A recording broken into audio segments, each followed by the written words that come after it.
November 2వ తారీఖు ఆదివారము ద్వాదశి తిథి. దీనినే క్షీరాబ్ది ద్వాదశి అని అంటారు. నిద్ర నుంచి మేలుకున్నటువంటి విష్ణు భగవాన్ల వారు ఈరోజు బ్రహ్మాది దేవతల సమూహముతో తులసి చెట్టు దగ్గరికి వస్తారు.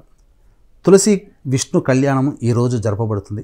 ఈ రోజున చేసినటువంటి ఎటువంటి దానమైనా కోటి వరప్రసాదితమవుతుంది. ఈ రోజున ప్రధానంగా శక్తి ఉన్నా లేకపోయినా ఏదైనా తమకు తోచిన దానము చేయమని శాస్త్రం.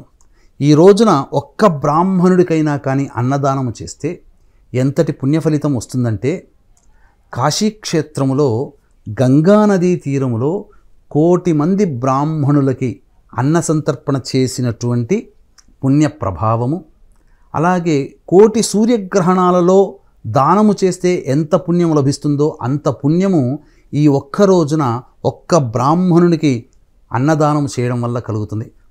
వీలైతే వస్త్రదానము చేయండి. ఈ రోజున ఖచ్చితంగా పెరుగు కూడా దానము చేయండి. ఈ రోజున కూడా ఎటువంటి నియమాలు అనంటే మాంసాహార భోజనము, అలాగే ధూమపానం మద్యపానం పనికిరాదు. బ్రహ్మచర్య వ్రతాన్ని ఆచరించాలి. ఈ విధమైనటువంటి నియమాల్ని ఈ రోజున చేయండి. ఎంతో గొప్పదైనటువంటి పుణ్యాన్ని మీరు సొంతం చేసుకుంటారు. ఆవుని దూడతో సహా దానం చేసినటువంటి వ్యక్తికి ఆవు వెంట్రుకలు ఎన్ని ఉంటాయో అన్ని సంవత్సరాలు స్వర్గంలో నివసించే అధికారం కలుగుతుంది. వీక్షించేటువంటి ప్రేక్షకులు కూడా నవంబర్ 5వ తారీఖు రోజున కార్తీక పౌర్ణమి, 6వ తారీఖు రోజున మహాపద్మక యోగం, ఇట్టి పద్మక యోగం ఉన్నటువంటి రోజున మీ జాతకరీత్యా కలుగు అనేక రకాల సమస్యల నివారణకి, మరియు గురు రవి శుక్ర బుధ గ్రహాలు మారిన కారణం చేత శని ప్రభావం వలన ఈ అక్టోబర్ నవంబర్ నెలలో మారాయి గ్రహాలు.